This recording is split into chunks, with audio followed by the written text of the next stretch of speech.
Assalamualaikum warahmatullahi wabarakatuh. Jangan lupa subscribe Osia Nusantara. Kisah mistis Putri Lodaya, anak angkat Sunan Gunung Jati, ternyata anak Raja India. Aroma sakti Sunan Gunung Jati yang dengan kekuasaan Allah mampu menghidupkan kembali seorang Raja India yang telah mati.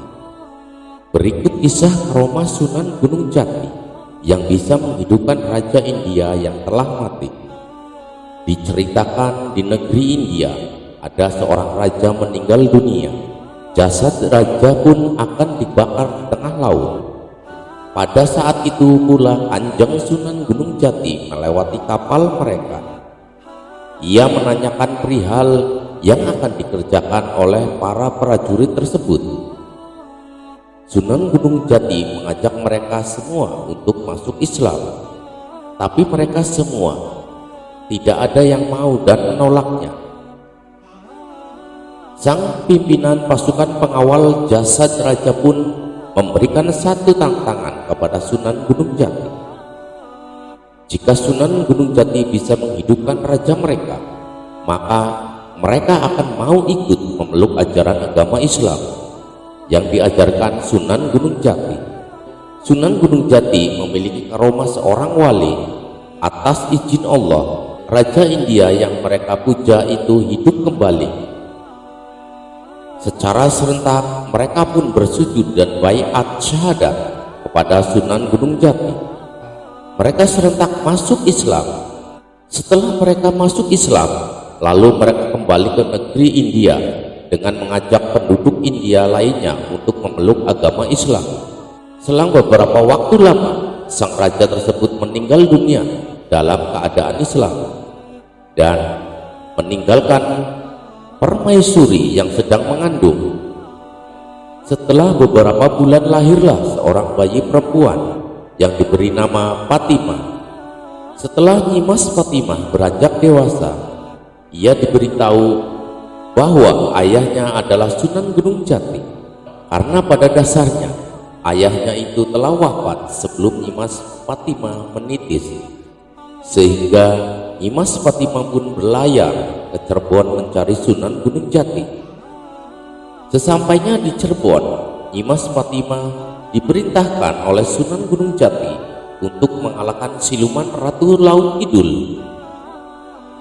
Terjadilah pertempuran dahsyat antara Nyimas Fatimah dan Ratu Laut Kidul yang dimenangkan oleh Nyimas Fatimah, sehingga Nyimas Fatimah pun diangkat menjadi Ratu Laut Kidul. Dengan namanya Nyimas Fatimah Lodaya dan tinggal di pantai selatan. Diceritakan setiap lelaki yang menikah dengan Nyimas Lodaya pasti meninggal dunia. Ada sesuatu hal mistis dari Nyimas Lodaya yang menyebabkan para suami meninggal dunia. Hingga sampai pada suatu hari datanglah seorang pemuda yang bernama Syekh Abdul Rahman Kalijaga. Beliau datang atas petunjuk Allah dengan berbekal pakaian, beras, dan keping uang. Menurut Kiai Haji Idris Anwar, inilah yang menjadi dasar adanya mas kawin syahadat. Sebelum sampai di tempat tujuan, beliau bertemu dengan seorang kakek yang kemudian meminta barang bawaan Syekh Abdul Rahman dan berpesan kepadanya, rahasia aja dibuka, rezeki setitik aja ditampik, bojo ayu aja buru-buru.